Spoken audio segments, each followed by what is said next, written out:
Hi everyone and welcome to another video. Today I'm going to be talking about one of the most revered music producers ever in the history of music. It is of course no other than Robert John Mutt Lange.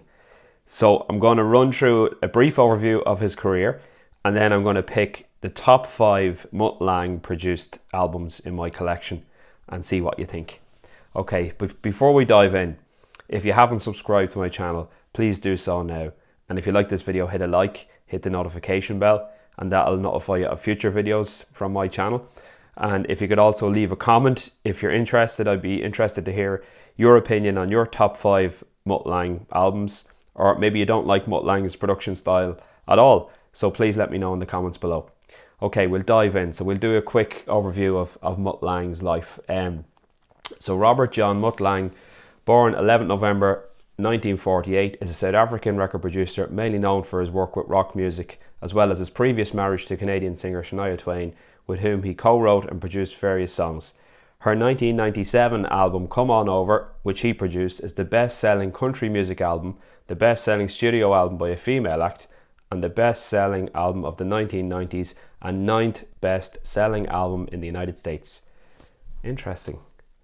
So Robert John Lange was born in northern Rhodesia, now called Zambia, and raised in Durban, South Africa. His German mother came from a prosperous family and his South African father was a mining engineer.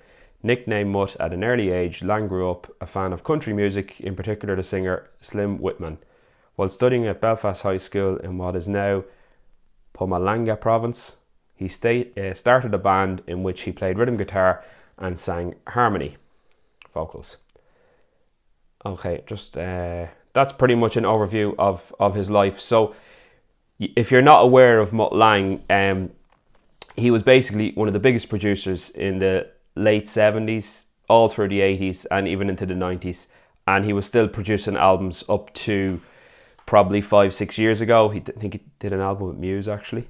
So so he's had a very extensive career. He's co-written a lot of top hits as well. He doesn't just produce with bands, he also co-writes. He'll sing backing vocals, he'll play guitar. He's just a phenomenally gifted musician and he has a fantastic set of ears. Like he can understand so much about the recording industry and recording technologies, and people still struggle to this day to understand how he was able to get certain sounds. He was that groundbreaking in his field. So I'm going to run through the top 5 albums in my collection. Just get my notes up here. Okay, so in at number 5, and it's 4 by Foreigner. Okay, give you a bit of background on this album. So 4 is the 4th studio album by Foreigner. It was recorded at Electric Lady Studios in New York in 1981 and released through Atlantic Records. Produced by Mutt Lange and Mick Jones from Foreigner, and the band lineup for this one was Mick Jones on guitars, keys and backing vocals, Lou Gramm on lead vocals and percussion, Rick Wills on bass and backing vocals, and Dennis Elliott on drums, and a host of additional musicians playing synths, saxes, slide guitars and additional keys. So this, to me, this is a great album. I think the production is better than the actual album. So even the bad songs sound good because there's such a great production on them. But I'm just going to give you some of the highlights here. So it starts off with Nightlife, which is a great song, great rock and high tempo song. And then it goes into song number 2, which is Jukebox Hero, which is one of Foreigner's best tracks. Absolutely brilliant. And then it goes into Break It Up, which is a great song as well. And then the classic Waiting for a Girl Like You, which is a ballad song. And Foreigner were very well known for their ballad songs throughout the late 70s and early 80s. So this is a great example of that. Waiting for a Girl Like You is a great song. And then we go into Luan, which is an average song in my opinion. And then song number 6 is Urgent, which is absolutely brilliant. There's a fantastic sax solo in the middle of that song. It's got a great groove and great guitar in it. And then the last 4 songs, for me, the album kind of takes a little bit of a dip. I think they're more filler songs. In relation to this album, Mick Jones and Mutt Lange had a very strained relationship throughout the recording of the album. Mick Jones, obviously a very opinionated and forthright person in his own right, and he really had control on Foreigner in the early albums, the first 3 albums. And then when they went to work with Mutt Lange as well has a big personality. So I think there was some clashes there. But the result is, that bit of friction has resulted in a very good album, and an album I listen to regularly enough. Okay, in at number 4, it's Def Leppard, Pyromania. So I'll just give you a bit of background on this album. Third studio album by Def Leppard, recorded at Park Gate Studio in Sussex and released in 1983 through Vertigo Records in Europe and Mercury Records in the US. Mutt Lange produces the album. It's his second album that he's produced with the band. The first album he produced was High and Dry, engineered by Mike Shipley. And the band lineup for this one is Joe Elliott on lead vocals, Steve Clark on guitars, Phil Collen on guitars. This was actually Phil Collen's first album with Def Leppard. He had just joined after the departure of Pete Willis. We have Rick Savage on bass, Rick Allen on drums, and actually Pete Willis has recorded the guitar backing tracks, and he's credited on the album with guitar backing tracks on all songs. So Phil Collen actually said that he came in and all he had to do was record the lead guitar and solos. So all the donkey work was done essentially, and he get to come in and do the icing on the cake for these songs. But fantastic album. I also read in my research on this album, I've read that they basically recorded all the tracks, started with bass and guitar, and put them down to a click track. So they were manipulating the songs as they went, and then they put the drums on after the bass and the guitar. So drums were recorded last in terms of the instruments. And that's an interesting approach, because it meant they had flexibility to change around the songs. And that's something that's very commonplace now with Pro Tools and Logic. You can go in, you can set the tempo of a song, and then you can mess around with it and change it and edit it within the software. But years before that, back in the 70s, say, the drum track was essential. The drum track had to be recorded first, and then all the other instruments could be layered over the drum track. So a good drum track was key. But obviously Mutt Lange, being ahead of his time, he decided on this record, rather than being constrained by a drum track and the certain arrangements of songs based on how the drum sounded, if the band or Mutt, they changed their mind and they wanted to rearrange a song later in the production stage, because all the parts were recorded to a click, it was very easy to swap out parts, and then the drums, when the arrangement was finalised, the drums could be then recorded and overdubbed onto the mixes of bass and guitar. So very interesting, and it was groundbreaking at the time.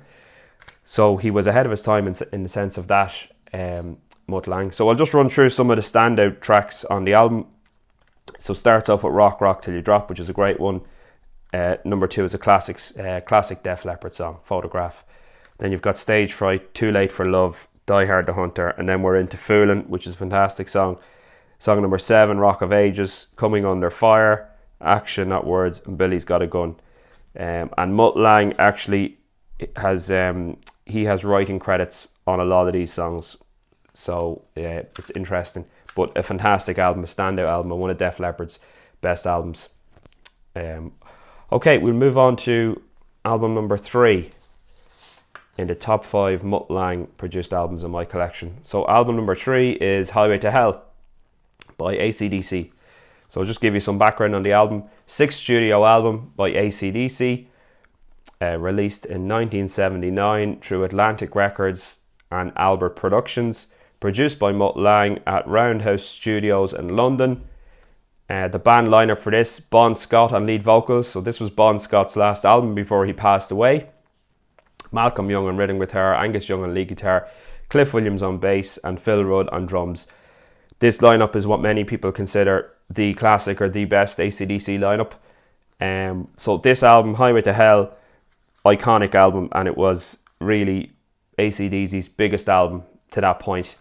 I'll just run through some of the great tracks on this one.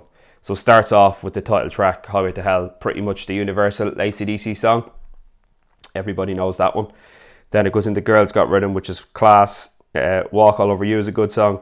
And then we go Touch Too Much, Beating Around the Bush, Shot Down in Flames. In my opinion, 3 fantastic songs. Drums are just pounding on each one.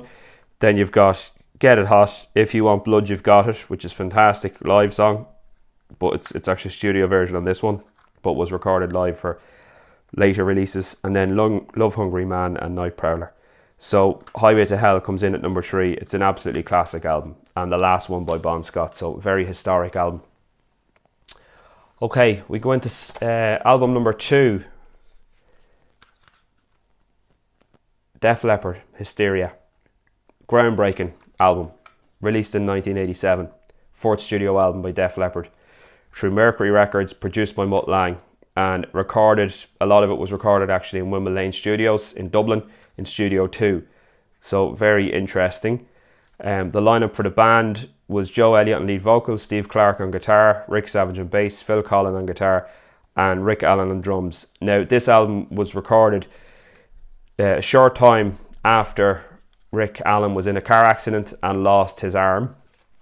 So as a result, they had to completely re-engineer the drum kit. Rick was obviously thinking at the time that he might not be able to play drums ever again. But to be fair to Mutt Lange and Joe Elliott and the whole band, they all circled around and they found a way for him to play the drums. And that was basically by using triggers on his foot pedals to replace his missing arm.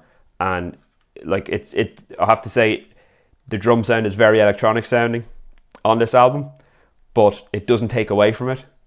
I don't know if it adds to it, but it certainly doesn't take away from it. And the songs are standout. The songwriting on this album is class. It's pretty much an album you can put on and listen to it from start to finish, and the production is unbelievable. It's just fantastic. Every single song sounds amazing, and there was a lot of time put into production. So I'll run through the tracks there. It starts off with Women, and then it goes into Rocket, 6 minutes 34 seconds. It's a great drum beat and sounds fantastic. Loads of very interesting production techniques in terms of reverse vocals and other sorts of stuff layered on there, but sounds really good and great produced track. And then you have Animal, which is one of Def Leppard's most famous songs, and then the ballad Love Bites. Next we got Pour Some Sugar on Me, which is another classic Def Leppard song, and Armageddon It, another one that's a classic. Gods of War, Don't Shoot Shotgun, Run Riot, and then we have the title track Hysteria, which is another ballad and sounds absolutely amazing. And interestingly, there's 3 chords in the pre-chorus that Mutt wanted recorded as single strings. So Phil Collen had to come in and record each string and then overdub them. Mutt had an idea that he wanted this section of the song to be completely clear, so he didn't want the vibrations of other strings of the guitar affecting the sound. So basically Phil had to go in and play the chords as individual strings, and then they were all layered on top of each other to get that nice pristine clear sound. So that's Hysteria, and then Excitable and Love and Affection. So for me, yeah, Hysteria, absolutely classic album, and as I said, I can listen to it the whole way through without skipping a song. It's that good. And my favourite Mutt Lange album in my collection has to be Back in Black by AC/DC. So again, this is an album where you don't need to skip a song. I'll just run through a bit of background on the album.